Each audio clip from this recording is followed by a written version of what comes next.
एक हमारा दीप तो आज कार में ही है, दीप कार में से ही पढ़ाई कर रहा है। ज़्यादा तेज चलाने की ज़रूरत नहीं है। यूट्यूब पे बेइज्जती हो जाएगी हमारी अगर हमने बोला इतना सा भी हमें समझ में नहीं आया। फिर यार नहीं आया तो डाउट पूछो, खुल के पूछो। हम वीडियो को अनलिस्ट कर देंगे, डिलीट कर देंगे, ठीक है? आप पूछो तो सही सवाल।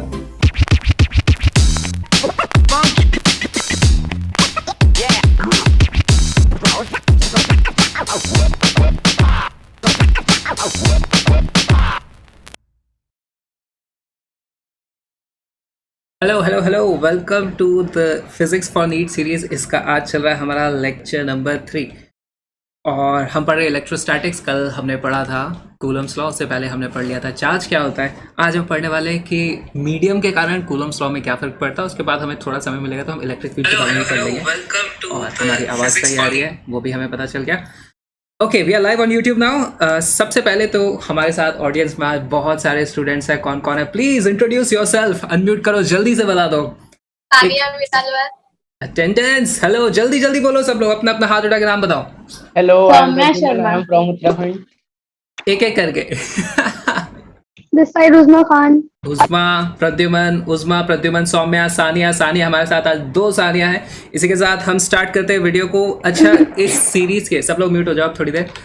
इस सीरीज के सभी नोट्स और वीडियोस के लिए आपको कहाँ आना है? bit.ly/physics end game. सारी की सारी चीजें आपको यहाँ पर मिल जाएगी ऑर्गेनाइज तरीके से। Sorry, I didn't quite catch that. सीरी, तुमसे बात ही नहीं कर रहा हूँ मैं। नहीं सीरी, नो।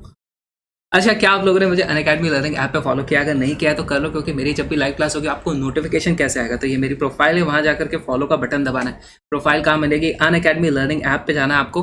अच्छा, पहली बात तो मेरे साथ इस तरीके से लाइव जुड़ने के लिए आपको क्या करना है? आपको इस किसी भी सेशन में से कोई बहुत ही अच्छा सा स्क्रीनशॉट निकालना है, कोई छोटी सी 15 सेकंड की वीडियो क्लिप, बहुत बढ़िया मीम बनाओ, इंस्टाग्राम पे मुझे टैग करो, मैं आपको जूम लिंक दे दिया करूँगा, फिर हम लाइव पढ़ाई करेंगे इस तरीके से। अच्छा, उसके पहले अनअकैडमी लर्निंग ऐप को डाउनलोड करो। एंड्रॉयड और आईफोन दोनों पे ये अवेलेबल है। वहाँ पर आपको फ्री अकाउंट बनाते हो आप अपना, फ्री है, एब्सोल्युटली फ्री है। और अपना अकाउंट बनाने के बाद आपको सर्च करना VIKRANT, तो इस तरीके से मेरी प्रोफाइल मिल जाएगी। हो सकता है प्रोफाइल फोटो चेंज कर लूँ मैं बाद में, अच्छी नहीं लगेगी तो। फिर आपको वहाँ मुझे फॉलो का बटन दबा देना है, प्लीज़ फॉलो कर लो यार। और उसके बाद आप मेरी क्लासेस देख सकते हो, बहुत सारे सेशंस में वहाँ पे ऑलरेडी ले चुका हूँ, उनमें से किसी को भी आप देख सकते हो। कुछ प्रैक्टिस प्रॉब्लम्स है, कुछ में पढ़ा है मैंने, तो उसको देखने से पहले आपको अपना फ्री प्लान अनलॉक करने का, फ्री प्लान अनलॉक करने के लिए भी आपको मेरा ही कोड VIKRANT लगाना है। उसके बाद आप इस तरीके से मेरी क्लासेस देख सकते हो। यहाँ पे आप कमेंट्स कर सकते हो। आजकल तो नया फीचर भी आ गया है जिसमें आप वॉइस से मैसेज भी दे सकते हो, कल ही अनवील हुआ है वो। यहाँ पे भी कलरफुल व्हाइट बोर्ड होता है। इसकी खासियत ये है, जो मुझे बेस्ट फीचर लगता है, कि काफ़ी कम डेटा कंजम्पशन होता है। जैसे अभी यहाँ पर सब लोग आप लोग कंप्लेन कर रहे थे कि मेरा वीडियो ब्लरी हो रहा है, वहाँ पे आई थिंक ब्लरी नहीं होगा कभी भी। ओके, तो 2 तरीके के आपको सब्सक्रिप्शन मिल सकते हैं, क्योंकि क्या यूट्यूब काफ़ी है, यूट्यूब पे बहुत सारा डिस्ट्रैक्शन होता है। जैसे आप देख रहे हो हमारे चैट में जितने भी स्टूडेंट्स हैं बहुत शैतानी करते कई बार, तो कभी भी अनम्यूट म्यूट करते रहते, बहुत शोर मचा देते हैं, तो डिस्ट्रैक्शंस थोड़े तो होते हैं। तो उससे बचने के लिए आप प्लस एडवांटेज ले सकते हो। प्लस वहाँ पे जो गाइडेंस मिलती है वो काफ़ी डेडिकेटेड होती है। आपके पास टाइम लिमिटेड है, गिनती के 1 या 2 साल होते हैं, उसमें भी आप बहुत ज़्यादा टाइम चीज़ें ढूंढने में बिता दोगे तो फिर पढ़ाई कब करोगे? तो ढूंढना नहीं चाहिए। तो आप प्लस सब्सक्रिप्शन ले सकते हो, आपको अपने डाउट पूछने का मौका मिलता है, डेली लाइव क्लासेस आप अटेंड करते हो, वहाँ पे स्ट्रक्चर्ड कोर्सेज और बैचेस हर हफ्ते लॉन्च होते हैं नए नए।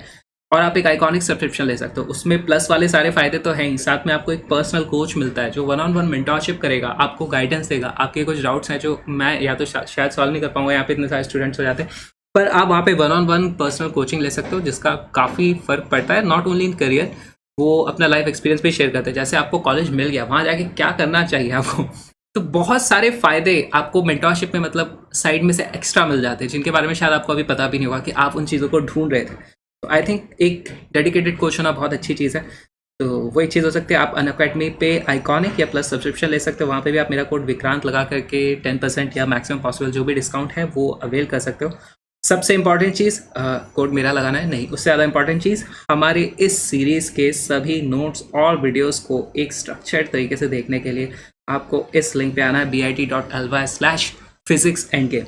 अच्छा, इस चैनल का नाम एंड गेम क्यों रखा था? क्योंकि ये मेरा ऐसा सोचा था हम लोगों ने कि एक ऐसा चैनल बनाते हैं जहाँ पर एंड हो जाए सारी चीज़, इसके बाद आपको कहीं और जाने की ज़रूरत नहीं है। तो इस टाइप का कंटेंट यहाँ पर आएगा।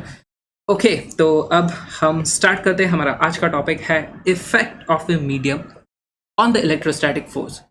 PYQs कब आएंगे? आज प्रीवियस ईयर्स क्वेश्चन आने वाला है हमारे यूट्यूब पे मैंने अपलोड कर दिया है। एक तो वो फाइल बनी है पहली बार 32 GB की, तो ऐसी फाइल्स है बनाने में भी समय लगता है उसको अपलोड होने में भी समय लगता है, फिर यूट्यूब प्रोसेस करने में समय लगाता है उसको, तो बहुत सारी चीज़ें होती है। इसीलिए आज आ रहा है पर वेव्स के उसमें एक वीडियो में 2.25 घंटे का वीडियो, उसमें मैंने सारे के सारे जितने भी प्रीवियस ईयर क्वेश्चन है सारे सॉल्व करे हैं विद रिपीटेशन, सारे फॉर्मूले पहले एक्सप्लेन किए, वेव फॉर्म में 4 तरीके से वेव की इक्वेशन कैसे लिखी जाती है, बीट्स किस तरीके से काम करती है, डॉपलर इफेक्ट क्या होता है, वेव के थर्ड हार्मोनिक, फर्स्ट ओवरटोन क्या है, कन्फ्यूजन, ये सारी चीज़ें एक ही वीडियो में क्लियर कर दी है। और आप उस वीडियो को देख लेना। वेव्स और SHM का भी ऐसा ही बनाया हुआ है, उससे रिलेटेड सारे डाउट्स आपके क्लियर हो जाएंगे। एंड गेम पे आपको सर्च करना है, क्या सर्च करोगे, PYQ विक्रांत किरार सर्च कर लेना, VIKRANTKIRAR, नीट सर्च कर लेना क्योंकि नीट वाला कर रहे हैं, क्या पता मैं बाद में ITJ का भी बना दूँ, और SHM सर्च कर लेना क्योंकि वो हमारा टॉपिक है, या फिर वेव्स आपको मिल जाएगा वीडियो। ओके, अब हम क्लास को स्टार्ट करते हैं। सबसे पहले तो परमिटिविटी क्या होती है, परमिटिविटी पे हम शुरू करते हैं। देखो हमने पढ़ा था कि ये सबको दिख रहा है क्या, ये जो लिखा हुआ है दिख पा रहा है? Yes sir. हमारे पास इलेक्ट्रोस्टैटिक फोर्स होता था F is equal to K Q1 Q2 upon R²। तो यहाँ पे हमने देखा था कि दोनों चार्जेस के मैग्नीट्यूड से फर्क पड़ता है, दोनों के बीच के डिस्टेंस से फर्क पड़ता है। लेकिन ये K क्या चीज़ है, ये अभी तक हमने इस पर ज़्यादा बातें नहीं करी। हमें तो बस ये पता था K की वैल्यू होती है 9 × 10⁻⁹। इसकी यूनिट क्या होती थी, देखो ये होती थी न्यूटन मीटर स्क्वायर पर कूलम स्क्वायर। ठीक है, अब इसी K को लिखने का और एक तरीका होता है 1/4πε0। अब ये 1/4π क्यों आया और ε0 क्यों आया, तो इसकी ज़्यादा डिटेल में हम नहीं जाएंगे। हमें ये देखना है कि ये जो चीज़ होती है इसी को बोला जाता है, ये जो ε0 है ये होता है permittivity of free space. Free space यानी कि वैक्यूम में। अब क्या चीज़ परमिटिविटी यानी कुछ परमिशन जैसी इसमें फीलिंग आ रही है, क्या चीज़ परमिट करी जाती है वहाँ पर, तो ये सब चीज़ें अभी हम देखेंगे। लेकिन उससे पहले हम देखते हैं कि अगर K की वैल्यू है 9 × 10⁹ और यही वैल्यू हो जाती है 1/4πε0, तो क्या यहाँ से हम ε0 की वैल्यू निकाल सकते हैं? यहाँ से हमें पता चलता है कि ε0 की वैल्यू हो जाएगी ε0 is equal to 1/4π times K, यानी कि 1/4π × 9 × 10⁹ तो ये तो बहुत ही सिंपल सी कैलकुलेशन है। आप कैलकुलेट करोगे तो हमारी परमिटिविटी ऑफ फ्री स्पेस की वैल्यू आ जाती है 8.85 × 10⁻⁻12। इसकी यूनिट्स क्या हो जाएंगी, देखो जो यूनिट्स हमारे पास K की आई थी एग्जैक्टली उसकी उल्टी हो जाएंगी। ठीक है, क्योंकि हमारी ε0 की वैल्यू क्या आ रही है 1/4πK, तो 4π की तो कोई यूनिट होती नहीं है, जो K की यूनिट्स थी वही उल्टी हो जाएंगी, तो ε0 यानी परमिटिविटी ऑफ फ्री स्पेस की हमारी यूनिट्स हो जाएंगी, जो हो जाती है कूलम स्क्वायर पर न्यूटन मीटर स्क्वायर। अब और एक चीज़ देखो, यहाँ पे हमने लिखा है ε0, तो ये जो नॉट होता है ये होता है फॉर वैक्यूम। ठीक है, जैसे ε0 हो गया। बस अगर हमारे पास एप्सिलॉन एयर, किसी हम एयर की बात करें तो वो भी ε0 के बराबर ही होता है, या हम पानी की बात करें तो वहां पर मैं क्या लिख दूंगा एप्सिलॉन वाटर। अगर मैं लकड़ी की बात करूंगा तो वहां पे हो जाएगा एप्सिलॉन वुड। इस तरीके से अलग अलग मीडियम के लिए हम अलग अलग एप्सिलॉन होते हैं, उनकी वैल्यू कुछ होती होगी, कुछ न्यूमेरिक वैल्यू आती होगी, कुछ आ जाएगी। लेकिन हमारे पास सबसे ज़्यादा इंपॉर्टेंट जो सबसे ज़्यादा कॉमन है वो है ε0, जहाँ पे 0 है, यानी कि वो फ्री स्पेस की हम बात करते हैं। अब इसका यूज़ क्या होता है पहले उसे समझते हैं। देखो हमने देखा था कि हमारे पास मान लो दो चार्ज हैं Q और -Q, तो इनके बीच में अट्रैक्शन का फोर्स लगने वाला है, उसकी वैल्यू होगी मान लो F। इधर F है तो यहाँ पर भी F होगा, दोनों पे सेम फोर्स लगता है, हमने कल देख लिया था। क्या इस फोर्स के मैग्नीट्यूड को मैं लिख सकता हूँ F is equal to KQ²/R²? क्या मैं ऐसा लिख सकता हूँ? वो हमारा कूलम्स लॉ से सीधे सीधे आ जाएगा, F is equal to KQ²/R²। तो अब की बार मैं उसे लिखूंगा 1/4πε0, क्योंकि K की वैल्यू उतनी ही होती है, टाइम्स Q²/R²। ठीक है, ये कूलम्स लॉ है, अभी तक हमने कुछ भी चेंज नहीं किया। अब हम क्या करेंगे, अब हम इस वैक्यूम की जगह, यहाँ पे फ्री स्पेस की जगह, यहाँ पर हम कुछ मीडियम डाल देंगे। मान लो हमने कोई लिक्विड डाल दिया, या पानी ही है, वहाँ पर पानी है। अब पानी डालने की वजह से इनका फोर्स हो सकता है थोड़ा कम हो जाए। तो ग्रेविटेशन में ऐसा नहीं होता था। ग्रेविटेशन में हमारे पास मान लो दो मास होते थे, तो उन दोनों मास के बीच में हमेशा उतना ही फोर्स लगता था। फोर्स की वैल्यू क्या होती थी? Gm1m2/r²। बीच में पानी हो, वैक्यूम हो, पत्थर हो, कुछ भी हो, वहाँ पे मीडियम से फर्क नहीं पड़ता था ग्रेविटेशनल फोर्स में। लेकिन इलेक्ट्रोस्टैटिक फोर्स में मीडियम से फर्क पड़ जाता है। क्यों पड़ जाता है उसका रीज़न थोड़ा सा हम समझ सकते हैं। देखो यहाँ पे जो भी मीडियम होता है, उस मीडियम में वो बना तो एटम्स से, मॉलिक्यूल से ही होता है। एटम्स और मॉलिक्यूल्स में चार्जेस होते हैं। तो अब ये जो क्यू है इसको खींचेगा इधर, तो इससे एक जगह वो मीडियम के भी मान लो थोड़े से फोर्सेस, चार्जेस को अपनी तरफ खींच लेगा। ऑपोजिट चार्ज दूसरी तरफ चला जाएगा, तो इसके पास इस तरीके से फोर्स थोड़ा थोड़ा कम हो जाता है। मीडियम थोड़ा सा फोर्स को कम कर देता है, उसके इफेक्ट को डाइल्यूट कर देता है। इस तरीके से आप समझ सकते हो। तो यहाँ पर जो एफ डैश की वैल्यू आएगी उसको हम क्या लिखेंगे? F dash is equal to 1/4 pi epsilon nought नहीं लिखेंगे, अब हम लिखेंगे epsilon of the medium. Epsilon M लिख दिया उसको मैंने, मान times Q square upon R square. दोनों का चार्ज सेम था और यहाँ पर रेडियस, ये वाली टर्म दोनों में बराबर आए, लेकिन 4 पाई एप्सिलॉन नॉट है, इधर एप्सिलॉन ऑफ मीडियम है। और क्योंकि मीडियम का एप्सिलॉन अलग अलग होगा तो दोनों में फोर्स की वैल्यू अलग अलग होगी। अब सबसे इंपॉर्टेंट बात कि जब भी हमारे चार्जेस इस तरीके से वैक्यूम में होते हैं तब जो फोर्स लगता है वो सबसे ज़्यादा होता है। उसके बाद आप कोई सा भी मीडियम डालते जाओ, फोर्स की वैल्यू कम ही होगी, उससे ज़्यादा बढ़ती नहीं है। मैक्सिमम पॉसिबल चार्ज वैक्यूम में लगेगा। तो यहाँ पर हम लिख सकते हैं F is more than F dash. कोई सा भी मीडियम हो सकता है, कोई सा भी मीडियम ले लो, हमेशा वैक्यूम में जितना फोर्स लगता है वो मैक्सिमम होता है, उससे कम ही फोर्स लगेगा किसी भी मीडियम में डालने से, क्योंकि मीडियम में डालने के कारण फोर्स की वैल्यू डाइल्यूट हो जाती है। इस तरीके से आप समझ सकते हैं, ठीक है।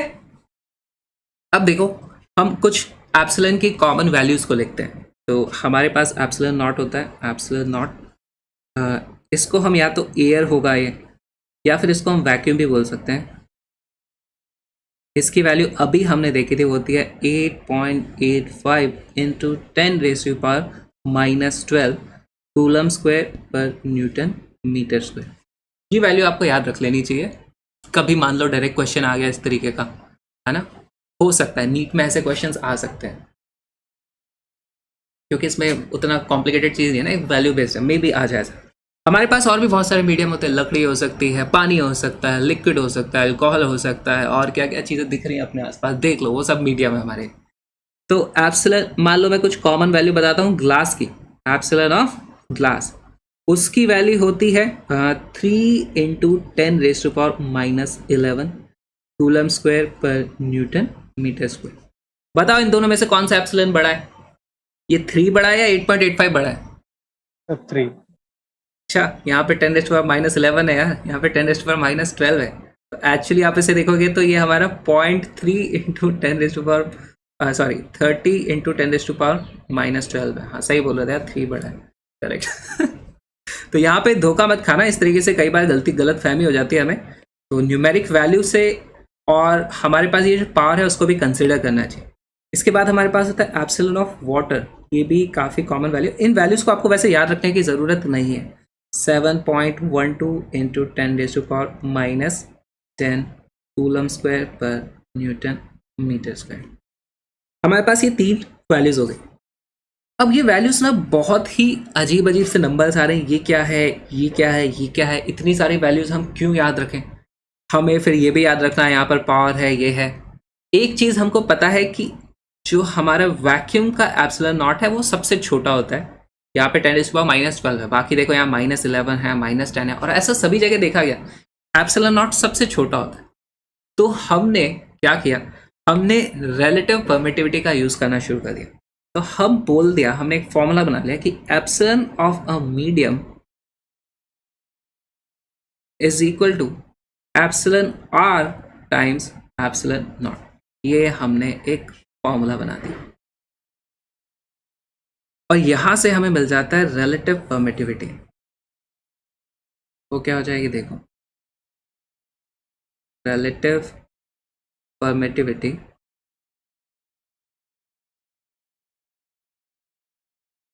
एप्सिलॉन आर उसकी वैल्यू आ जाती है epsilon of medium divided by epsilon of vacuum. यहाँ पर देखो एप्सिलॉन नॉट सबसे छोटा होता है, जितने भी दुनिया में इस यूनिवर्स में एप्सिलॉन है उनमें सबसे छोटा होता है वैक्यूम का। तो ये वैल्यू हमेशा छोटी होगी, इससे छोटी चीज़ कोई ऊपर नहीं आ सकती, यानी एप्सिलॉन आर की वैल्यू हमेशा 1 से बड़ी ही आएगी। क्लियर? अब इसका हमारे फोर्स पे क्या फर्क पड़ता है? अच्छा पहले तो इसको और एक चीज़ बोलते हैं हम, इसी को बोलते हैं डाइलेक्ट्रिक कांस्टेंट भी बोला जाता है।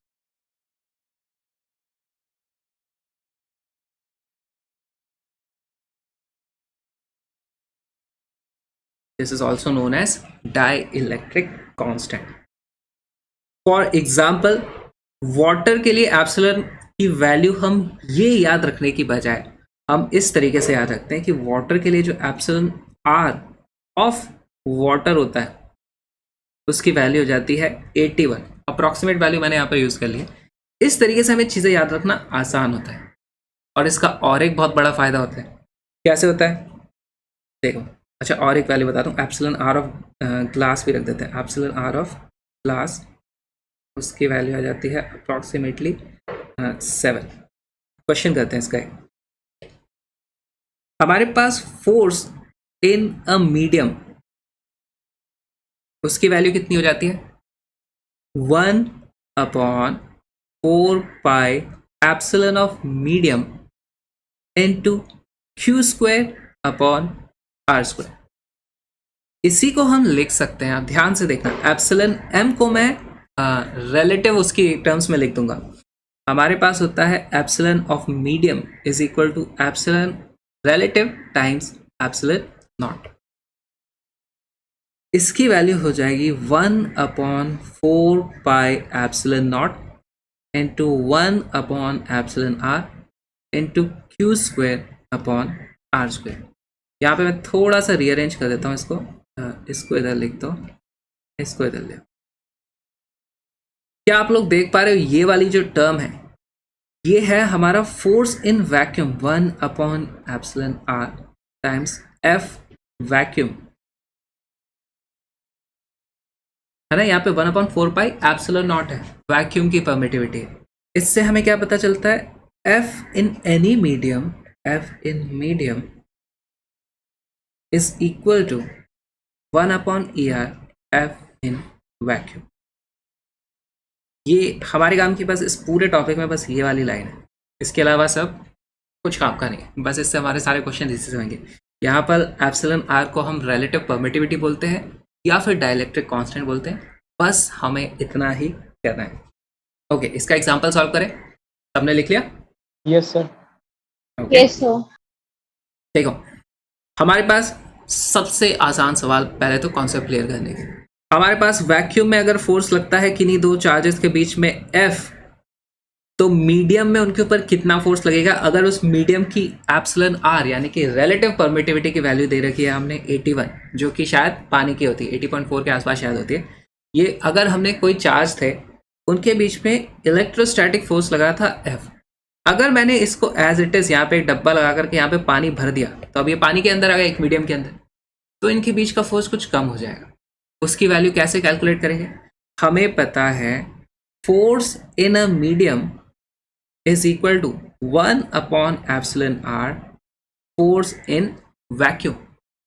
उसकी वैल्यू आ जाएगी सीधे सीधे, बस यहाँ पर आ गई FM, F वाटर के अंदर जो फोर्स लग रहा होगा उसकी वैल्यू आ जाएगी F, जो कि वैक्यूम में लगा था यहाँ वाला फोर्स, डिवाइडेड बाय उसकी परमिटिविटी, रिलेटिव परमिटिविटी वो है 81, तो 81 टाइम्स कम हो जाएगा। समझ में आया? 1/81 ही बचेगा। जैसे अगर यहाँ पर वैक्यूम में 81 न्यूटन का फोर्स लग रहा था, तो पानी में डालने पर सिर्फ 1 न्यूटन का फोर्स लगेगा। देखो फोर्स की वैल्यू काफ़ी ज़्यादा गिर गई है। ये इफेक्ट होता है मीडियम का। अलग अलग मीडियम डालोगे तो उसके कारण अलग अलग रिलेटिव परमिटिविटी होगी, उसके कारण अलग अलग फैक्टर से हमारे फोर्स की वैल्यूज कम हो जाएंगी। अब इसका एक दूसरा रिवर्स टाइप का क्वेश्चन करते हैं। मान लो हमको बोला गया है कि वैक्यूम में जो किसी मीडियम में जो फोर्स लगता है उसकी वैल्यू है 1/4 ऑफ जो वैक्यूम में फोर्स लगता था, VACUU। तो यहाँ पर रिलेटिव परमिटिविटी कितनी है उस मीडियम की? ये एक नया क्वेश्चन है, तो पिछले क्वेश्चन से कंपेयर मत करो। यहाँ पर एप्सिलॉन आर की वैल्यू कितनी होगी बताओ। Sir may be 1। नहीं, जितना फोर्स वैक्यूम में लगता है उसको उसकी रिलेटिव परमिटिविटी से डिवाइड कर दो, उतना ही फोर्स मीडियम में लगता है। देखो मीडियम में जो फोर्स लगता है वो वैक्यूम में force divided by epsilon R होता है, ठीक है। यहाँ पर हम देखते हैं मीडियम में जो फोर्स लग रहा है वो वैक्यूम में जो फोर्स लगता है उसको हमने एप्सिलॉन आर से डिवाइड कर दिया है। तो यहाँ पर हमें पता चलता है एप्सिलॉन आर की वैल्यू है 4। समझ में आया? आई थिंक नहीं आया, दोबारा समझाए।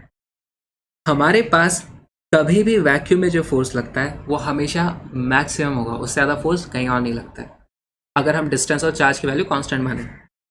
फिर अगर मैं यहाँ पे कोई मीडियम ले आता हूँ तो फोर्स का मैग्नीट्यूड कम हो जाता है। किस फैक्टर से कम हो जाता है? 1/एप्सिलॉन आर से। अब यहाँ पे देखो 1/एप्सिलॉन आर ये है, 1/4 इज 1/एप्सिलॉन आर, दिख रहा है 1/4 इज इक्वल टू 1/एप्सिलॉन आर। तो उससे हमें पता चलता है एप्सिलॉन आर की वैल्यू 4 आ गई। पूरे रिलेटिव परमिटिविटी में बस हमें यही चीज़ का ध्यान रखना है, बस इतना सही फॉर्मूला है, ये सबसे इंपॉर्टेंट चीज़। ये मैंने इसको हाईलाइट करवा दिया, इसको आप बहुत बड़े बड़े से लिख लो। ठीक, आगे चला जाए। ओके, ये एक नीट का प्रीवियस ईयर क्वेश्चन है, ठीक है, 1999 में है। When air is replaced by a dielectric medium of force constant K, वाह क्या बड़ी बड़ी टर्म्स आ गए। Dielectric medium of a force constant के। तो डाइलेक्ट्रिक मीडियम हमारे जो वैक्यूम के अलावा सब फिर इस तरीके से मीडियम हो जाते हैं, उसका कांस्टेंट के है। तो यहाँ पर हमारा जो ये के है ना, K is nothing else but epsilon R. The maximum force of attraction between the two charges separated by a distance. तो यहाँ पर होने क्या वाला है, क्वेश्चन में पूछा क्या है कि अगर एयर को हम क्या मान लेंगे? वैक्यूम। हमारी सभी केसेस में हम एयर को वैक्यूम मानते हैं, चाहे वो प्रोजेक्टाइल मोशन हो हम एयर रेजिस्टेंस को इग्नोर कर देते हैं, चाहे कोई सी भी कैलकुलेशन हो हम एयर को वैक्यूम मान के चलते हैं। सिर्फ थर्मोडायनेमिक्स में नहीं मानते, वहाँ पे केटीजे में एयर को वैक्यूम नहीं समझते हैं। तो उसके बाद हमारे पास पहले एयर में थे, फिर उनको डाइलेक्ट्रिक कांस्टेंट के मीडियम में डाल दिया है, तो फोर्स की वैल्यू कम हुई होगी, है ना। हमेशा वैक्यूम में मैक्सिमम फोर्स होता है, उसके बाद आप किसी भी मीडियम में डालो फोर्स की वैल्यू कम ही होगी। तो यहाँ पर हमारे पास इनिशियली मान लो था F0 के बाद हमने उसको के कांस्टेंट वाले डाइलेक्ट्रिक मीडियम में डाल दिया, फोर्स की वैल्यू कम हो जाएगी। कितनी कम हो जाती है? वो हो जाएगा F0 से बन जाता है F0/एप्सिलॉन आर। इस केस में लिखा गया है F0/K हो जाएगा, क्योंकि K की वैल्यू ER के बराबर है रिलेटिव परमिटिविटी का। ये रिलेटिव परमिटिविटी बहुत बड़ा टर्म लगता है, लेकिन है कुछ नहीं, बस एक फैक्टर जिससे फोर्स की वैल्यू कम हो जाती है, वो फैक्टर है और कुछ भी नहीं है। क्लियर? तो हमारा आंसर कौन सा हो जाएगा? डिक्रीजेस K टाइम्स, है ना। बताओ इसमें कोई कैलकुलेशन करने की जरूरत थी? पेन उठाने की भी जरूरत थी? ये नीट का क्वेश्चन है, प्रीवियस ईयर क्वेश्चन 1999 में। 3 नंबर मिल जाते क्या बैठे बैठे फालतू के क्लास में ध्यान देने के। सो और next topic is electric field. Electric field के बारे में हमें पढ़ाई करनी है। आधा घंटा हो गया है, पानी पी लेते, थोड़ा बातें करो यार। बताओ कि हमारे स्टूडेंट्स कुछ बोलते ही नहीं है। मैं चाह रहा हूँ क्लास में कंटेंट आए, थोड़ा मसाला आए, लेकिन किसी को कुछ बोलना ही नहीं है, सब लोग एकदम डर के बैठे हुए हैं। यार this has to be the most funniest class. चलो इसको फन बनाओ। देखो सर मैंने स्टोरी पे आपका मीम डाला था, आपने चेक करा? यार मेरे को वो टैग वाला नोटिफिकेशन नहीं आया, मैं तो चेक कर रहा था, मैं तो वेट कर रहा था कोई प्लीज टैग कर दे। मैंने चेक किया था, मेरे को आया नहीं, अभी मैं दोबारा देखता हूँ। Electric field. अब हमने फील्ड जैसी चीज क्या क्या पढ़ी है पहले तो बताओ। हमने ग्रेविटेशन में पढ़ा है, ग्रेविटेशनल फील्ड। सबको पता है ग्रेविटेशनल फील्ड क्या होता है? यहाँ पर इसके ऊपर फोर्स लग रहा है नीचे की तरफ, ठीक है, ग्रेविटी, अर्थ की ग्रेविटी के कारण। तो क्या हमें दिख रहा है कोई इसे खींच रहा है? यहाँ पर नीचे खींचता हुआ कोई दिख रहा है? कोई दिख नहीं रहा है हमको, ठीक है। कोई इसे पुल नहीं कर रहा है, कोई ऊपर से पुश नहीं कर रहा है। तो हम क्या बोलते हैं, यहाँ पे इस हवा में जरूर कुछ है जिसके कारण इस पे नीचे फोर्स लग जाता है, और उसको हम बोलते थे ग्रेविटेशनल फील्ड, ठीक है। क्या हुआ, नीचे किस मास ने इस पे फोर्स लगाया था, अब हम ऐसे इसको डिफाइन करना चाहते हैं। देखो यहाँ पर जब ये मास नहीं है तो यहाँ पे फोर्स भी नीचे नहीं लग रहा है। जैसे मैं मास यहाँ पे लाता हूँ इस पे नीचे की तरफ फोर्स लगता है। तो हमने ऐसा बोलने का बस एक तरीका है कि यहाँ पे जरूर कुछ ऐसा फील्ड है, इस हवा में कुछ है जिसके कारण कोई भी मास लाओ तो उस पे नीचे की तरफ फोर्स लग जाता है। ग्रेविटेशनल फील्ड है तो ग्रेविटेशनल फोर्स लगेगा। अब इसको इस तरीके से समझो, मान लो यहाँ पर अगर मैं चार्ज लाता हूँ, और नीचे एक बहुत ही नेगेटिव बहुत नेगेटिव चार्ज है, तो वो उसको अपनी तरफ खींच लेगा। ठीक है, जैसे ही यहाँ पे चार्ज लूंगा वो नीचे खींच जाएगा। अगर यहाँ पे मैं चार्ज नहीं लाता हूँ तो मुझे कुछ पता ही नहीं चलता यहाँ पे क्या है। तो हमने फिर बोल दिया कि यहाँ पे जरूर एक इलेक्ट्रिक फील्ड है। तो जब भी मैं कोई पॉजिटिव चार्ज लाता हूँ तो वो नीचे खींच जाता है, और इलेक्ट्रिक फोर्स लग रहा है, इलेक्ट्रिक फील्ड है, या फिर आप बोल तो इलेक्ट्रिक फील्ड है इसलिए इलेक्ट्रिक फोर्स लग रहा है। बस इतनी सी चीज़ होती है इलेक्ट्रिक फील्ड। और एक चीज़, हमारे पास ग्रेविटेशन में सिर्फ एक ही तरफ का फील्ड होता है, क्योंकि हमेशा वहाँ पे मास दो तरह के नहीं होते, मास सिर्फ पॉजिटिव होता है, तो वहाँ पे अट्रैक्शन वाली फोर्सेस लगते हैं। यहाँ पे रिपल्शन भी हो सकता है। जैसे हमारा अगर यहाँ पर नीचे के डायरेक्शन में इलेक्ट्रिक फील्ड है और मैं पॉजिटिव चार्ज ले आया तो नीचे की तरफ फोर्स लग जाएगा। अगर नीचे की तरफ हमारा इलेक्ट्रिक फील्ड है और मैं नेगेटिव चार्ज ले आया तो ऊपर की तरफ फोर्स लग जाएगा, उसमें उल्टा डायरेक्शन हो जाएगा। बस इतना सा ही अंतर है। एक एक्स्ट्रा टाइप का हमारे पास चार्ज होता है, इसलिए हमारे पास थोड़ा सा डिफरेंस और कोई डिफरेंस नहीं। तो अब इसको कैलकुलेट कैसे किया जाए? हमारे पास देखो, इसको समझने का और एक तरीका है। यहाँ पर एक पॉजिटिव चार्ज है, यहाँ पर एक दूसरा टेस्ट चार्ज है, ये भी पॉजिटिव चार्ज है। इस पे इधर फोर्स लगेगा कुछ, और जितना इस पे फोर्स लगेगा उतना ही इस पे भी फोर्स लगेगा, क्योंकि फोर्स दोनों पर बराबर लगता है। ये वैसे ही है जैसे अर्थ मुझे नीचे खींच रही है तो मैं भी अर्थ को ऊपर उतना ही फोर्स से खींच रहा हूँ। एक्शन रिएक्शन पेयर है, ऐसा नहीं होता, मतलब दोनों में बराबर फोर्स लगता है। लेकिन यहाँ पर ये जो फोर्स लग रहा है, इस पे इधर लग रहा है, इस पे इधर लग रहा है, उसमें इस वाले चार्ज की वजह से ज्यादा फोर्स, मतलब आप ऐसे समझ सकते हो इसका असर ज्यादा है क्योंकि बहुत बड़ा चार्ज है। तो हम ऐसे बोलेंगे कि इसका फील्ड यहाँ पर बहुत ज्यादा रहा होगा, और हम बोलेंगे कि इस छोटे क्यू का यहाँ पर इलेक्ट्रिक फील्ड बहुत ही कम रहा होगा। लेकिन यहाँ पर फील्ड कम है, चार्ज बड़ा है, तो फोर्स ज्यादा बड़ा लग गया होगा। यहाँ पर फील्ड बड़ा है लेकिन चार्ज छोटा सा है, तो भी उतना ही फोर्स लगा होगा, दोनों मिलकर के बराबर हो जाता है, मतलब दोनों का मैग्नीट्यूड बराबर आ जाता है। इस पे जितना इधर फोर्स लगता है उतना ही इस पे इधर फोर्स लगता है। हम लिखते हैं electric field is equal to force per unit charge. अब यहाँ पर हम ये जो चार्ज लाते हैं इलेक्ट्रिक फील्ड कैलकुलेट करने के लिए, मेजर करने के लिए, यहाँ पे तो मेजर करना, नापने बैठे हैं, ये इसको हम बोलते हैं Q0 और इसको हम बोलते हैं this is a test charge. ठीक है, क्योंकि उसको ले लेके हम टेस्ट कर रहे हैं। और एक चीज, हमारे पास जब भी किसी चार्ज पे फोर्स लगता है तो उसका कुछ डायरेक्शन होगा, इधर लगेगा इधर लगेगा, तो force is a vector quantity. तो वेक्टर क्वांटिटी है तो फोर्स पर ऐसे वेक्टर का साइन लगा दो। अब फोर्स वेक्टर है तो इलेक्ट्रिक फील्ड भी वेक्टर होता है। अब मुझे बताओ एक Q0 की वैल्यू से क्या फर्क पड़ेगा हमें? Q0 की वैल्यू अगर 1 कूलम है तो फोर्स 1 कूलम के हिसाब से लगेगा। अगर Q0 की वैल्यू में 1000 कूलम रख दूं तो नीचे का डिनोमिनेटर बहुत ज्यादा बड़ा हो गया, लेकिन साथ में फोर्स भी उसी फैक्टर से बढ़ेगा, क्योंकि फोर्स की वैल्यू क्या होती है? F is equal to KQ1 Q2 upon R square. अगर Q0 की वैल्यू 1000 टाइम्स करिए तो यहाँ पर भी Q0 1000 टाइम्स हो जाएगा। इलेक्ट्रिक फील्ड के मैग्नीट्यूड में टेस्ट चार्ज के कारण कोई फर्क नहीं पड़ता, यानी इलेक्ट्रिक फील्ड सिर्फ एक चार्ज की प्रॉपर्टी होती है। यहाँ पे दूसरा चार्ज 5 कूलम का है, 5 करोड़ कूलम का है, या 0.0000000000005 कूलम का है, उससे भी फर्क नहीं पड़ता इलेक्ट्रिक फील्ड में। तो इसीलिए हम यहाँ पर कई बार ऐसे भी लोग लिख देते हैं कि यहाँ पर लिमिट Q0 टेंड्स टू 0 ऐसा लिख देते हैं। जरूरी नहीं है, कैलकुलेशन वाइज तो सब सेम ही आता है। अब देखो यहाँ पर अगर मैं पॉजिटिव Q चार्ज लाऊं इस जगह पे तो उस पर फोर्स इस डायरेक्शन में लगेगा। अगर मैं यहाँ पे पॉजिटिव Q चार्ज लाऊं तो फोर्स इस डायरेक्शन में लगेगा। अगर मैं यहाँ पे पॉजिटिव Q चार्ज लाऊं तो फोर्स इस डायरेक्शन में लगेगा।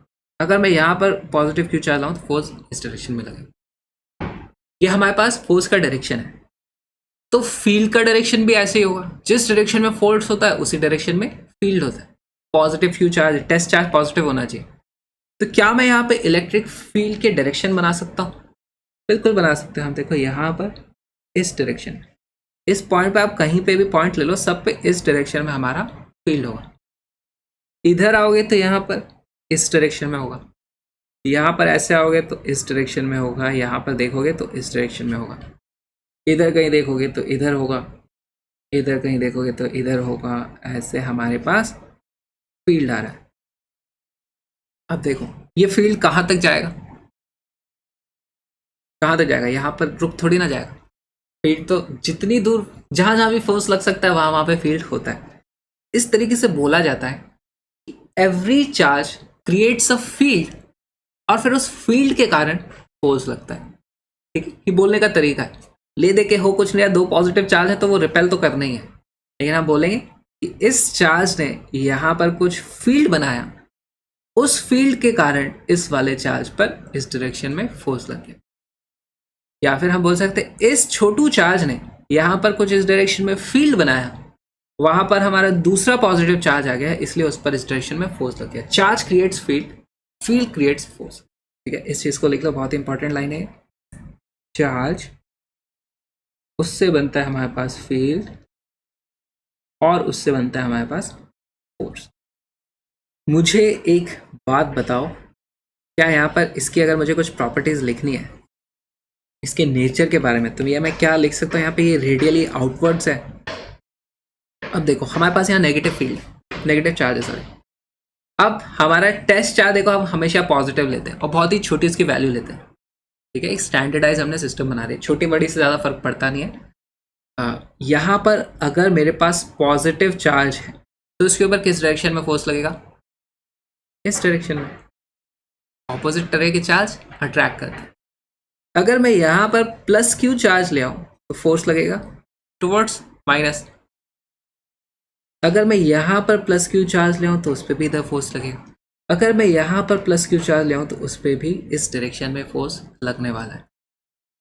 तो यहाँ पर अगर मैं फील्ड बनाऊंगा तो यहाँ पर सब जगह इस डायरेक्शन में फील्ड होगा, इधर होगा, इधर होगा, इधर। इस तरीके से हमारा इलेक्ट्रिक फील्ड होता है और इसको हम क्या बोल सकते हैं? ये है रेडियली इनवर्ड्स, अंदर की तरफ। ठीक है, रेडियली इनवर्ड।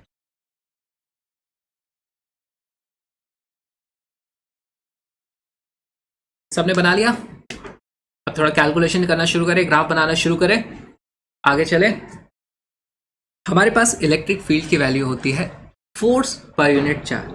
ज़्यादा चार्ज लगाओगे तो ज़्यादा फोर्स भी लगता है, लेकिन हम सिर्फ इस चार्ज के इफेक्ट को मान लो कंसिडर करना चाहते हैं तो हम इलेक्ट्रिक फील्ड की बात करते हैं। इलेक्ट्रिक फील्ड हो जाएगा force per unit charge, force on test charge divided by test charge. क्या इसकी हम वैल्यू निकाल सकते हैं? फोर्स ऑन टेस्ट चार्ज की वैल्यू क्या है बताओ? इन दोनों के बीच में फोर्स कितना होगा? उसकी वैल्यू हो जाएगी K Q1, Q2 की वैल्यू है Q0, टेस्ट चार्ज होता है, divided by R square. Sorry यहाँ पे लिख देता हूँ डिवाइडेड बाय R स्क्वायर। और नीचे क्या आ जाएगा? डिनोमिनेटर में है टेस्ट चार्ज की वैल्यू, यहाँ पर आ जाएगा हमारे पास Q0। क्या आपको कुछ कैंसिल आउट होता हुआ दिख रहा है? Q0 से Q0 कैंसिल। और हमारे पास इलेक्ट्रिक फील्ड की वैल्यू क्या आ गई?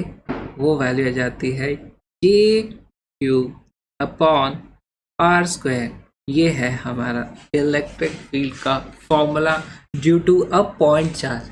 अलग अलग तरह की बॉडीज हो सकती हैं, यहाँ डिस्क होगी तो कुछ और इलेक्ट्रिक फील्ड का फॉर्मूला आएगा, लेकिन पॉइंट चार्ज के लिए बहुत ही सिमिलर है। क्या ये ग्रेविटेशनल फील्ड जैसा दिखाई दे रहा है? ग्रेविटेशनल फील्ड की वैल्यू क्या होती थी? Gm/r square. एग्जैक्टली वैसे KQ/r स्क्वायर। ठीक है, अगर हम इसको रिलेटिव परमिटिविटी वाले किसी मीडियम में डालेंगे तो फोर्स कम हो जाएगा। फोर्स कम हो जाएगा तो हमारा इलेक्ट्रिक फील्ड भी वहाँ पे हम बोलेंगे कि इफेक्टिवली कम है, तो वहाँ पर हम क्या बोल देंगे? KQ/r square. किस फैक्टर से कम हो जाएगा? एप्सिलॉन r लगा दो, डिवाइड कर देना।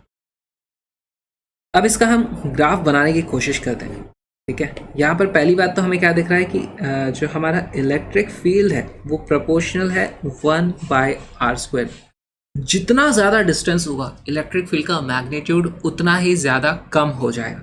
इसका ग्राफ बनाया जाए, यहाँ पर आप लोग इस तरीके से y एक्सिस, इस तरीके से ये एक्सिस लो, ये है हमारा x ले लो या r बोल दो, इसको क्या बोलना चाहते हो।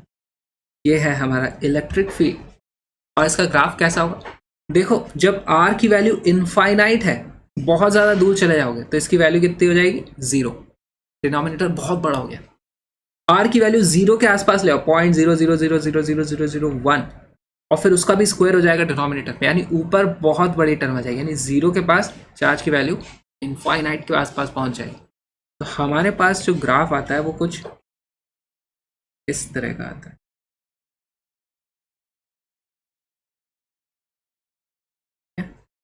ये इधर जाता जाएगा और इधर भी जाता जाएगा। यहाँ पर जो हमने लिखा था इसको हम उठा के यहाँ रख देते। अच्छा, इलेक्ट्रिक फील्ड की यूनिट्स क्या होने वाली है? यहाँ पर है electric field is equal to force per unit charge. Force की यूनिट क्या होती है? न्यूटन। चार्ज की यूनिट क्या होती है? कूलम। तो हमारे पास इसकी जो यूनिट आ जाएगी, unit is equal to newton per coulomb. बस ये हमारे पास फॉर्मूला है। अब आता है हमारा vector form of electric field. क्या आप लोगों को पता है कि नीट में अभी तक हमारे पिछले कुछ सालों में vector form of Coulomb's law का कोई फोर्स एज सच क्वेश्चन नहीं आया है, और vector form of Coulomb's law का नहीं आया है, तो इलेक्ट्रिक फील्ड का भी शायद नहीं आएगा। लेकिन समझना ज़रूरी है, तो बस हम इसको बहुत ही ब्रीफली टच करेंगे, ज़्यादा इसकी डिटेल में जाने की ज़रूरत ही नहीं है हमें। हमारे पास इलेक्ट्रिकल फोर्स का जो वेक्टर फॉर्म होता था वो क्या होता था? कि Q1 Q2 अपॉन इसको हम क्या लिखते थे? आर स्क्वायर कर देते थे। फिर हमें डायरेक्शन देना होता था तो हम ऐसे दे देते थे कि आर कैप डायरेक्शन हम उसमें लगा दें, या फिर इसी को हम क्या लिख देते थे?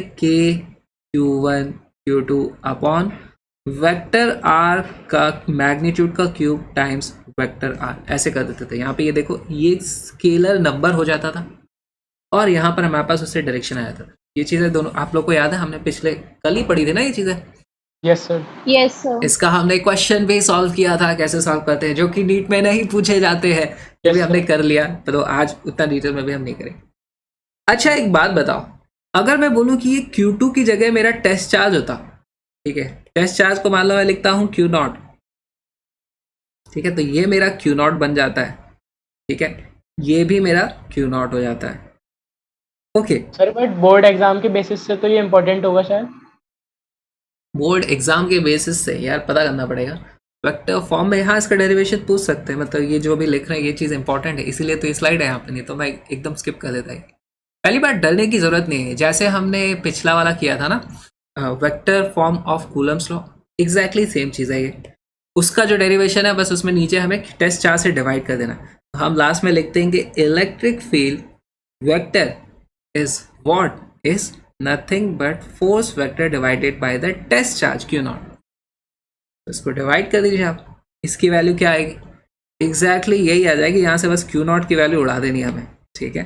ये आ जाएगा K, अब मैं इसको Q लिख देता हूँ, KQ divided by R square time जो हमारा पोजिशन वेक्टर है is equal to, this is also equal to KQ upon mod R cube times vector R. हमने जब इलेक्ट्रोस्टैटिक फोर्स के बारे में पढ़ा था तो हमारे पास दो चार्ज होते थे। इलेक्ट्रिक फील्ड सिर्फ एक चार्ज की प्रॉपर्टी होती है, एक चार्ज अपने चारों तरफ फील्ड बना देता है, ठीक है। जैसे मान लो मेरे पास यहाँ पर एक इस तरीके से पॉजिटिव चार्ज है, इधर आ जाओ। हम जानते हैं टेक्निकली कि अगर यहाँ पे कोई चार्ज अगर लाया जाएगा तो उस पर फोर्स लग जाएगा इस तरह। तो फोर्स लगने के लिए एक और दो चार्ज का होना जरूरी है, दो चार्जेस के बीच में फोर्स लगता है, लेकिन फील्ड के लिए ऐसा जरूरी नहीं है। इस चार्ज को अगर यहाँ पे रखा है हमने तो हम अज्यूम कर लेते हैं इसने सब जगह अपना फील्ड बना दिया है। इस तरीके से सभी जगह फील्ड है, एग्जिस्ट करता है। फील्ड का मैग्नीट्यूड आप यहाँ से पता कर सकते हो, KQ बाई आर स्क्वायर से, ये इसका मैग्नीट्यूड होगा किसी भी पोजिशन पे। और उसके डायरेक्शन के लिए हमारे पास ये आर कैप वेक्टर है। तो ये जो हमने ये डेरिवेशन किया है ना, इसमें हमारा ये एक आर वेक्टर है, वेक्टर आर की बात हो रही है यहाँ पे। वो वेक्टर आर कौन सा है? मान लो मुझसे पूछा है इस चार्ज के कारण, इस Q चार्ज के कारण हमारे इस पॉइंट पर इलेक्ट्रिक फील्ड बताओ, तो हमारा जो वेक्टर आर है वो इस चार्ज से लेकर के इस पॉइंट तक का पोजीशन वेक्टर होगा, ठीक है। यहाँ से हम ऐसे ड्रॉ करेंगे, ये है हमारा वेक्टर आर, और इस पॉइंट पर हमारे पास इस डायरेक्शन में इलेक्ट्रिक फील्ड इस तरीके से आ जाए, समझे? Next is principle of superposition for electric field. तो अगेन जैसे हम फोर्स में करते थे सुपरपोजिशन, वैसे ही इलेक्ट्रिक फील्ड में भी करेंगे सुपरपोजिशन। हमारे पास यहाँ पे मान लो एक चार्ज है Q1, दूसरा है -Q2, तीसरा है +Q3। तो इनके बीच में आपस में कुछ कुछ फोर्स लग रहे होंगे, उसको तो कंसीडर ही मत करो, ठीक है। ये सब फिक्स्ड है यहाँ पे, इस तरीके से ये लोग मूव नहीं कर सकते। अब हमसे पूछा जा रहा है कि इन तीनों के कारण, लेट्स से इस पॉइंट पर, ये हमारा एक पॉइंट है P, इस पॉइंट पर इलेक्ट्रिक फील्ड क्या होगा। तो इसकी वजह से यहाँ पर कुछ इलेक्ट्रिक फील्ड होगा इस डायरेक्शन में। देखो ये है हमारा पॉजिटिव चार्ज, पॉजिटिव चार्ज के कारण हमारे पास, एक मिनट, यहाँ पर इनकी ऐसे लाइन ज्वाइन करो, पॉजिटिव चार्ज के कारण रेडियली आउटवर्ड फील्ड लगेगा। इसको मैं बोल देता हूँ दिस इज E1, क्योंकि ये था हमारा Q1। फिर आता है हमारा Q2 की बात करें तो यहाँ से इस डायरेक्शन में देखो, अब Q2 नेगेटिव चार्ज है तो रेडियली इनवर्ड इसके चारों तरफ ऐसे अंदर की तरफ फील्ड बनाता है, ये है ना। अच्छा, तो इस नेगेटिव चार्ज के कारण हमारे पास ऊपर की तरफ इसमें यहाँ पर इस वक्त इलेक्ट्रिक फील्ड आ जाएगा। सब लोग म्यूट कर लो प्लीज। इसको मैं क्या बोल दूंगा, E2। फिर हमारे पास यहाँ पर तीसरा चार्ज है, ये तीसरा चार्ज भी कुछ फोर्स फील्ड बना देगा यहाँ पे, देखो इस तरीके। इस चार्ज का मैग्नीट्यूड क्या है, पॉजिटिव, तो ये रेडियली आउटवर्ड इसका इलेक्ट्रिक फील्ड होता है, तो यहाँ पर से भी आउटवर्ड इस डायरेक्शन में इलेक्ट्रिक फील्ड होगा ऐसे। इसको मैं क्या बोल सकता हूँ, this is going to be E3। अब प्रिंसिपल ऑफ सुपरपोजिशन कुछ नहीं बोलता है, वो बोलता है कि यहाँ पर ये जो तीन अलग अलग चार्जेस के कारण अलग अलग इलेक्ट्रिक फील्ड है, इनका आप वेक्टर एडिशन कर दीजिए, तो यहाँ पर हमारे पास electric field, net resultant electric field इस तरीके से आ जाए। क्या इन चार्ज की अलग अलग वैल्यूज के हिसाब से और इनकी अलग अलग डिस्टेंस के हिसाब से इन तीनों वेक्टर्स का सम जीरो हो सकता है? हो सकता है ना, यहाँ पर इनकी वैल्यू जीरो हो सकती है। इसको आप इस तरीके से एडजस्ट कर सकते हो कि ये जीरो हो सकते हैं। तो हमारा सुपरपोजिशन प्रिंसिपल का एक ही आउटकम है हमारे काम का, तो वो होता है E net vector is equal to E1 vector plus E2 vector plus E3 vector. ये कैसे हुआ होगा उसकी ज़्यादा डिटेल में हमें जाने की ज़रूरत है नहीं, है ना। सबको समझ में आ गया ना? Yes sir. ओके, आगे चले। मान लो हमारे पास दो चार्ज है इस तरीके से, कौन कौन से, एक यहाँ पर ये है, दूसरा यहाँ पर ये है। हमसे पूछा है कि यहाँ पे बताओ कितना इलेक्ट्रिक फील्ड होने वाला है। तो देखो यहाँ पर इस चार्ज ए के कारण कुछ इलेक्ट्रिक फील्ड होगा। पहली बात तो ये पॉजिटिव चार्ज है, ठीक है, इसके कारण यहाँ पर इस डायरेक्शन में इलेक्ट्रिक फील्ड होगा। इस इलेक्ट्रिक फील्ड को मैं यहाँ पर ऐसे बना देता हूँ। हमारे पास ये पॉइंट था ना, इस पे इस डायरेक्शन में इलेक्ट्रिक फील्ड ड्यू टू ए रहा होगा, जिसकी वैल्यू कितनी आ जाएगी, क्या होता है इलेक्ट्रिक फील्ड का फॉर्मूला, के क्यू बाय आर स्क्वायर। तो के क्यू अपॉन आर स्क्वायर, के की वैल्यू होती है 9 इंटू 10⁹9। क्यू की वैल्यू कितनी है, चार्ज की वैल्यू है 2 माइक्रो कूलम, माइक्रो यानी कि 10⁻⁻6, अरे 210 क्यों गया, -6 डिवाइडेड बाय डिस्टेंस कितना है 1 का स्क्वायर। तो इसकी वैल्यू कितनी आ जाती है 18 इंटू 10⁻3। इसकी यूनिट क्या हो जाएगी, न्यूटन पर कूलम।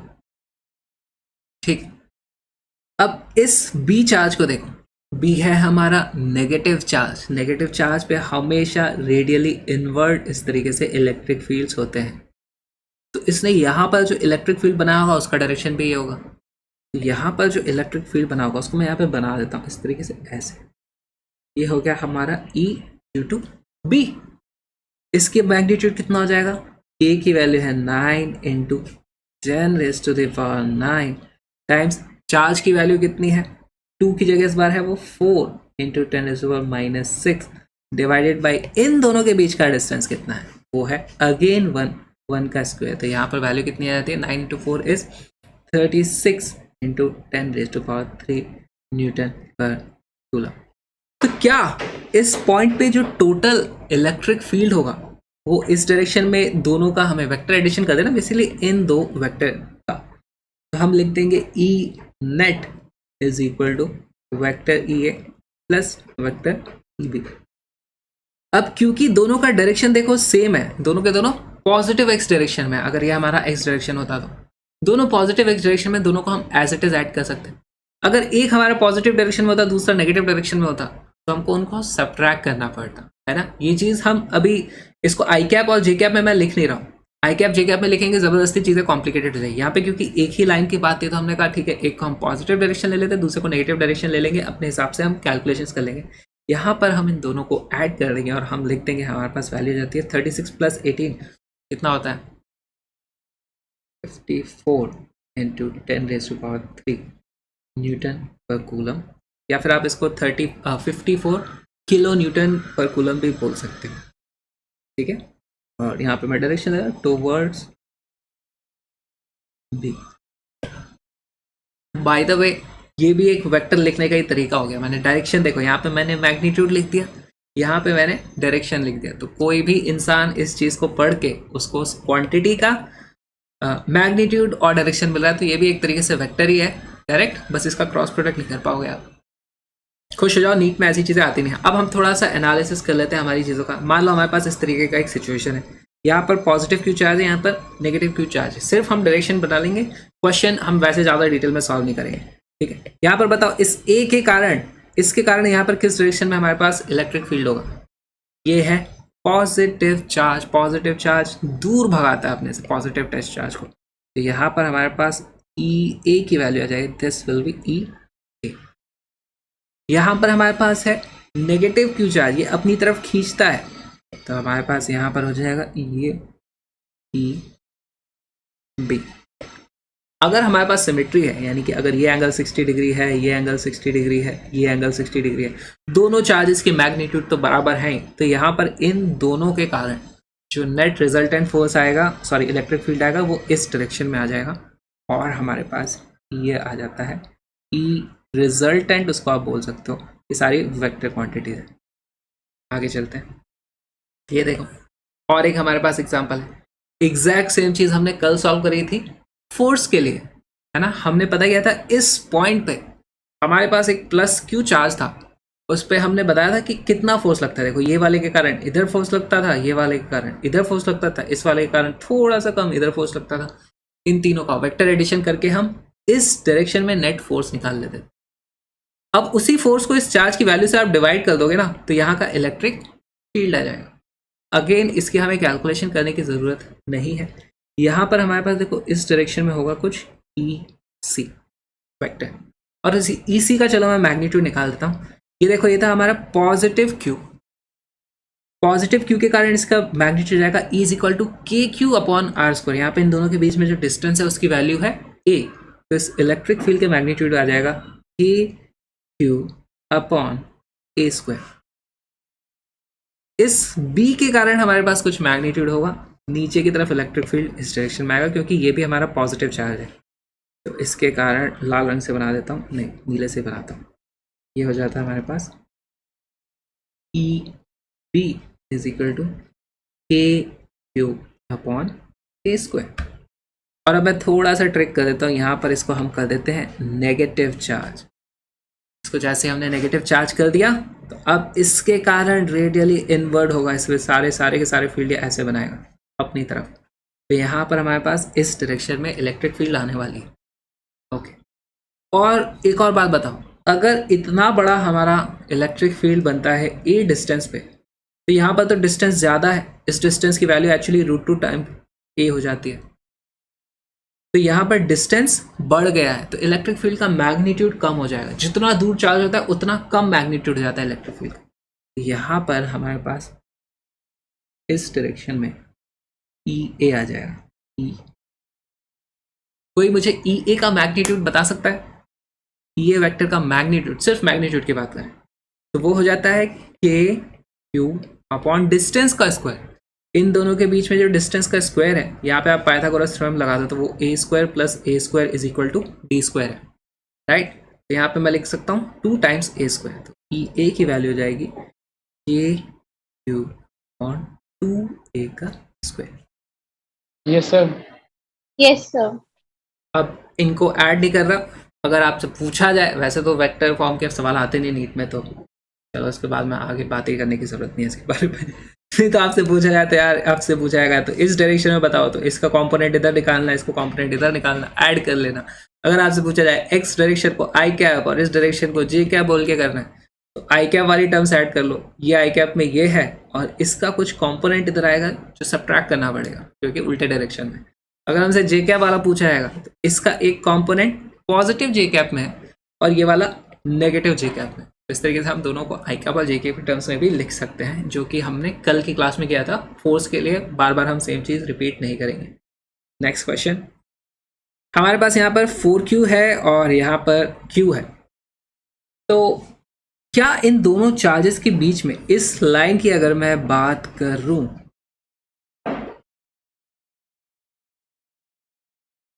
क्या मुझे बता सकते हो इनमें कहां पर हमारा इलेक्ट्रिक फील्ड जीरो होने वाला है? देखो, पहली बात तो हमसे पूछा गया है कि यहाँ पर कहीं इलेक्ट्रिक फील्ड जीरो होगा क्या। हमारा इलेक्ट्रिक फील्ड क्या होता है? इलेक्ट्रिक फील्ड होता है force per unit charge, force per unit test charge. अब देखो, टेस्ट चार्ज की वैल्यू कुछ भी हो सकती है। जहां पर फोर्स जीरो होगा वहां पे इलेक्ट्रिक फील्ड जीरो हो जाएगा। क्या आपको लगता है यहाँ पे कहीं पे हमारे पास फोर्स की वैल्यू जीरो हो सकती है इस पूरी लाइन पे कहीं पे भी? अगर मैं यहाँ की बात करूं तो इस क्यू के कारण इधर कुछ फोर्स लगेगा, इस 4Q के कारण भी इधर कुछ फोर्स लगेगा, दोनों का कुछ ना कुछ मैग्नीट्यूड होगा, पॉजिटिव मैग्नीट्यूड होगा। तो इधर तो कहीं फोर्स जीरो नहीं होने वाला है, इस पूरे एरिया में कहीं पे भी फोर्स की वैल्यू जीरो नहीं हो सकती। तो यहाँ पर इलेक्ट्रिक फील्ड की भी वैल्यू जीरो नहीं हो सकती। ठीक है, दूसरी बात, अगर मैं इधर की बातें को कंसिडर करूं, यहाँ पर भी इस पॉजिटिव 4Q के कारण इस डायरेक्शन में फोर्स लगता, तो उसके कारण फील्ड भी इस डायरेक्शन में होता। इस Q के कारण भी इधर ही फील्ड लगता, रेडियली आउटवर्ड। तो इन दोनों का वेक्टर सम भी कभी जीरो नहीं हो सकता, दोनों उसी डायरेक्शन में ऐड हो रहे, तो जीरो कैसे होंगे? लेकिन अगर मैं यहाँ बीच में कहीं देखूं इस लाइन पे, तो यहाँ पे कॉन्फ्लिक्ट है। ये वाला जो छोटा Q है वो इस डायरेक्शन में फील्ड बनाएगा और ये वाला इस डायरेक्शन में फील्ड बनाएगा। अब जरूर दोनों मिल करके दोनों में से कोई एक जीरो हो सकता है। ठीक है, तो यहां पर एक ना एक पॉइंट ऐसा होगा जहां पर हमारे किसी भी टेस्ट चार्ज पर फोर्स की वैल्यू जीरो हो रही है, तो हम बोल सकते हैं कि उस पॉइंट पर हमारे फील्ड की वैल्यू जीरो हो रही है। इस तरीके के क्वेश्चंस आ सकते हैं, तो उसको हम सॉल्व कर लेते हैं। मान लो यहां से, पहले तो बताओ मेरे को वो पॉइंट किसके पास होगा? इसके पास होगा, इसके पास होगा, यहाँ होगा, यहाँ होगा, यहाँ होगा। मेरे पास यह पॉइंट ए, Q के पास होगा, बी और सी। ए, बी और सी में से कौन सा पॉइंट हो सकता है वो? जल्दी बताओ। सी के पास। तो यार ये आप सबको पता ही है। इस डिस्टेंस को मैं मान लेता हूँ, जहां पर वो जीरो है वो है हमारा एक्स। यहाँ पर हम क्या लिख देंगे? हमारे पास जो इलेक्ट्रिक फील्ड की वैल्यू आएगी, देखना, E इज इक्वल टू, इस Q के कारण इस डायरेक्शन में कुछ फोर्स लगेगा और इस प्लस Q के कारण इस डायरेक्शन में कुछ फोर्स लगेगा, तो फील्ड भी वैसे ही हो जाएगा। प्लस 4Q के कारण वाला लिखते हैं पहले, तो उसकी वैल्यू हो जाएगी K इंटू चार्ज की वैल्यू है 4Q डिवाइडेड बाई डिस्टेंस का स्क्वायर। तो ये वाला डिस्टेंस कौन सा है? ये डिस्टेंस है L माइनस एक्स। हम यहाँ पे लिख देंगे L माइनस एक्स का स्क्वायर, माइनस यहाँ पर अब इस वाले के कारण इधर इलेक्ट्रिक फील्ड होगा जिसकी वैल्यू हो जाएगी KQ अपॉन एक्स स्क्वायर, और हमें इलेक्ट्रिक फील्ड की वैल्यू कर देनी है जीरो। यहाँ से देखो हमारे पास आ जाता है K into 4Q upon L minus x का whole square is equal to K into Q upon x square. KQ से KQ कट गए। ठीक है, हमारे पास क्या बचा? हमारे पास बचा 4 अपॉन L माइनस एक्स का square is equal to 1 upon x का स्क्वायर। यहाँ पर दोनों तरफ आप अंडर रूट ले लोगे तो हमारे पास आ जाता है 2 upon L minus x is equal to 1 upon x.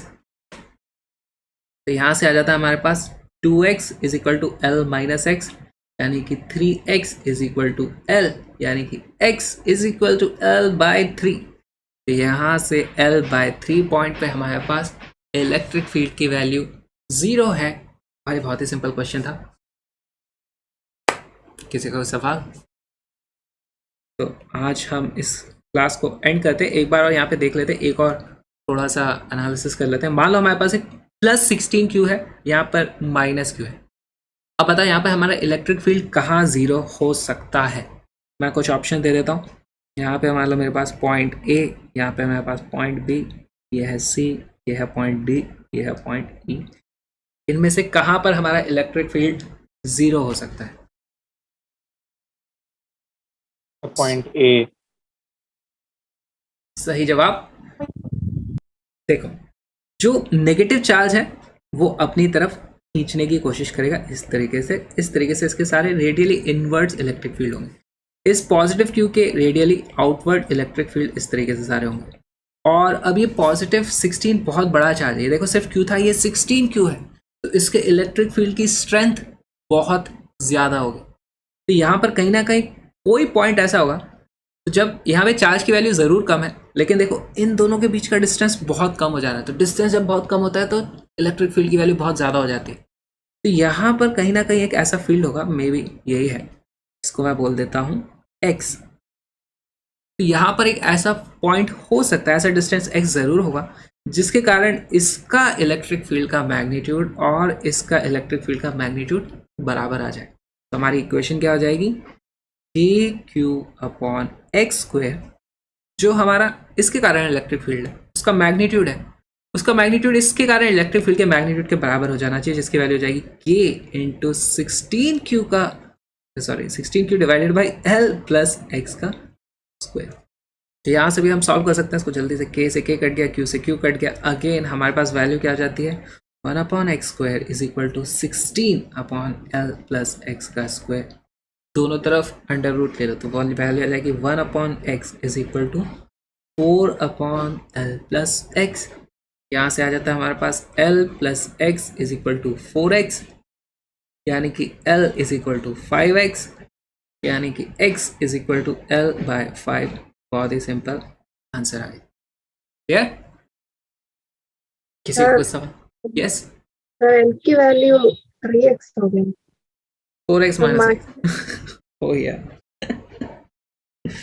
अरे यार फ्लो में ना, थैंक यू बताने के लिए, सॉरी हो जाता है कभी कभी, इसलिए मिस्टेक, इसलिए मैं नीट क्लियर नहीं कर पाया था। ठीक है, तो आई थिंक आज की क्लास को ख़त्म करते हैं। ग्राफ वगैरह हम कल बनाएंगे क्योंकि मुझे इसमें बहुत सारे ग्राफ्स समझाने हैं आपको। तो नेक्स्ट क्लास कल हो जाने वाली है जिसमें हम करेंगे इलेक्ट्रिक फील्ड के ग्राफ्स के बारे में चर्चा। और अब मुझे बताओ, अपने थोड़ा स्टूडेंट इंटरेक्शन किया जाए, क्या क्या चल रहा है यार, बताओ थोड़ा। प्लीज़ मुझे अनअकैडमी लर्निंग ऐप पे फॉलो कर लेना, ऐप पे मुझे सर्च करना विक्रांत किरार, मुझे फॉलो कर लेना। और इस हमारे लाइव सेशन की प्लीज़ स्टोरीज बना के टैग कर दो यार, मैं रीशेयर करूँगा, पक्का प्रॉमिस, पक्के से रीशेयर करूँगा, मेरे को नोटिफिकेशन आ जाए बस। ठीक है, आप लोग वो मत करना, क्लोज ग्रुप में शेयर करोगे ना तो वो मैं शेयर नहीं कर सकता, मैं रीपोस्ट नहीं कर सकता उसको। और वैसे तो मुझसे ज़्यादा आप लोग को पता है सोशल मीडिया कैसे काम करता है। ठीक है, use my code on the Unacademy learning app whenever you are unlocking your free plan or your paid Iconic or Plus subscription. इसी के साथ हमारी आज की क्लास खत्म हो जाती है और अब हम कर रहे हैं थोड़ा सा स्टूडेंट इंटरेक्शन। बताओ कौन कौन है आज हमारे साथ? उज़मा, सानिया, सौम्या, देवज्योति, भावी को तो मैं अभी देख रहा हूँ, इतनी देर से इसने अपना कैमरा ऑफ किया हुआ था और जैसे ही अब हम बातें करना शुरू कर रहे हैं ये आ गई है। दीप है, प्रतिमन है, सबके नाम हो गए और मैं तो हुई। तो ये मैं एक और ऐड हो जाऊँ, मैं देखो दो जगह से बैठता हूँ। हेलो, अभी आ गया नीचे जूम में। ऑलराइट, किसी को कुछ पूछना है आज के टॉपिक से रिलेटेड, कोई भी सवाल? नो सर, सब क्लियर हो गया। सब अनम्यूट हो जाओ पहले तो, और एक एक करके बोलना, सारे एक साथ मत चिल्लाना। और लाइफ में क्या चल रहा है? कोई प्रॉब्लम किसी को, कोई तकलीफ? नॉट दैट मैं सॉल्व कर दूंगा, पर बता तो दो ही। No problem sir. No problem, कोई problem? Yes sir, no problem. कैसे लोग हो यार? सर आपने क्लियर कर दिया। मतलब तुम्हारी जिंदगी में फिजिक्स की प्रॉब्लम थी? Yes sir. हो ही नहीं सकता यार। क्या बात कर रहे हो यार? सर नीट वालों के लिए फिजिक्स ही मेन रहता है। एक्चुअली हमारे टीचर बीच में छोड़ गए इसलिए फिर प्रॉब्लम थी, अभी आप आ गए तो क्लियर हो गई। तो किसी का कोई सवाल है तो मुझे बताओ, फिर हम बातें करेंगे, नहीं तो फिर आज की क्लास को यहीं एंड करते हैं। ऑलराइट, तो किसी को कुछ बात नहीं करनी है तो चलो ठीक है, हम आज की क्लास को एंड करते हैं।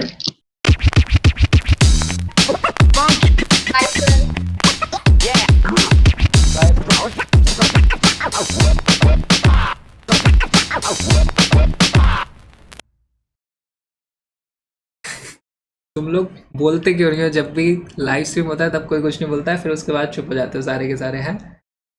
सर अभी लाइव है। मैंने अपने वापस live लाइव कर दी। stream- कैसा लगा मेरा मजाक? हाँ तो मैंने सच स्ट्रीम में? ऑन कर। हाँ अब बोलो क्या प्रॉब्लम है? लाइव में कोई इंटरेक्शन नहीं करता। जैसे ही सबको पता चलता है कि ये सारी चीजें यूट्यूब पे आने वाली है, सब एकदम चुप हो जाते हैं। जैसे ही मैं स्ट्रीम एंड करता हूँ सब ऐसे खुल के फटते हो हमारे तो ये प्रॉब्लम है, हमारे साथ तो ये हो गया।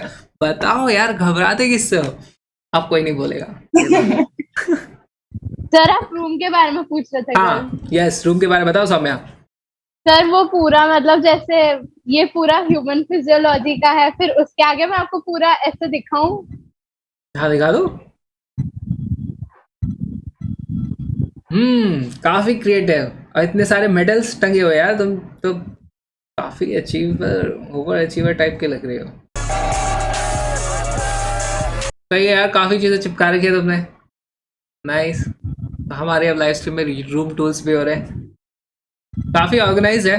आई थिंक मैं अभी रिसेंटली पढ़ रहा था यार, मेरे को भी एक चीज समझ में आई कि हमें हमारे सब लोग म्यूट कर लो। रूम को हमें ऑर्गेनाइज रखना चाहिए। जैसे बहुत सारी बार क्या होता है ना, पेन ही हो गया जैसे, तो पेन हो गया, कॉपीज हो, इन सबको ऑर्गेनाइज रखने का एक तरीका होता है। आपको दिमाग में याद नहीं रखना पड़ता कि मैंने पेन को कहाँ रखा है, मैंने किताबें कहाँ रखी है, मैंने अपने मोजे कहाँ रखे हैं, मेरी और चड्डियाँ किधर रखी है। जो भी चीज़ है, कुछ भी चीज़ है, जितनी कम चीज़ें आप याद रखोगे उतना ज़्यादा आपका दिमाग फ्री रहेगा, और जितना ज़्यादा दिमाग फ्री रहेगा उतना ज़्यादा आप फोकस कर पाओगे। इसीलिए ऑर्गेनाइज रहना ज़रूरी है। इसलिए नहीं कि गंदगी फैल गई है यार, अच्छा नहीं दिख रहा, उसलिए नहीं, इसलिए क्योंकि आपका दिमाग क्लियर रहना चाहिए ताकि आप इंपॉर्टेंट चीज़ों पे फोकस कर पाओ। तो इसीलिए बहुत लोग क्या करते हैं, चीज़ों को लिख लेते हैं। लिखने के बहुत सारे फायदे होते हैं। जैसे कोई भी चीज़ आप याद रख रहे हो यार, कल मुझे आज मेरे को कुक ने बोला था प्याज लेके आनी है, दूध दही लेके आना है, मैं भूल गया। तो अब मैं पूरे टाइम सोचता रहूँगा उसने क्या बोला था, क्या लाना है। तो मेरा दिमाग ऑक्यूपाइड है, तो मैं अब मेरी अटेंशन लिमिटेड है। मैं एक रिसोर्स है ना, मैं जितने सोचने की कैपेसिटी है वो तो लिमिटेड है। अब मैं उसमें से एक पार्ट अगर वही लगा दूंगा यार, ये सोचना, ये करना, ये करना, ये करना, तो गड़बड़ हो जाएगी। इसलिए चीज़ों को ऑर्गेनाइज रखो। जो चीज़ें करनी है, जो रिमाइंडर लगा दो फोन में, नहीं तो एक स्टिकी नोट पे लिख के चिपका दो, कहीं रख दो। अपने दिमाग से चीज़ें खाली कर दो अपना।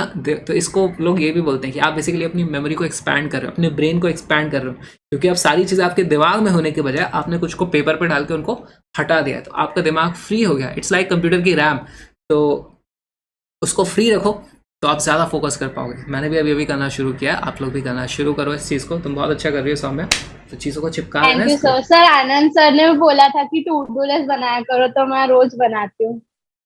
क्या ये क्या चीज़ होती आनंद है? सर ने, सर वो जो करना है दिन भर में, गोल्स। ओके, हाँ हाँ सर। कूल, अच्छी चीज़ है, बनाया करो, बिल्कुल बनाया करो। और यस गोल्स सर। नहीं मतलब छोटी छोटी चीज़ों के लिए। गोल तो देखो तुम हो गया सिर्फ बड़ी चीज़ों के बारे में, मैं कह रहा हूँ छोटी चीज़ों के बारे में भी क्या करो। जैसे मुझे कल को कॉल आया था कि एक वीडियो एडिट में थोड़ा सा चेंज है। मेरा एक तो मैं कर रहा था अपने व्लॉग का, मैं व्लॉग तो अब मैं सोचता रहूँगा नहीं यार, मैं लिख देता हूँ, इसको वहाँ छोड़ देता हूँ। छोटी छोटी चीज़ें भी, मेरा गोल नहीं है वो, उससे कोई ऐसे बहुत बड़ी मेरी ज़िंदगी में तबाही नहीं मच जाएगी मैंने नहीं किया, पर उसको भी लिख दो। Dump everything of that you can dump of, ठीक है, एकदम मैक्सिमम क्लियर कर दो। कूल। और कोई कुछ? Yes sir. चलो बाकी सब चीज़ें कल क्लास में करेंगे, बहुत लंबी जबरदस्ती स्ट्रीम खिंच जाएगी। Alright, bye.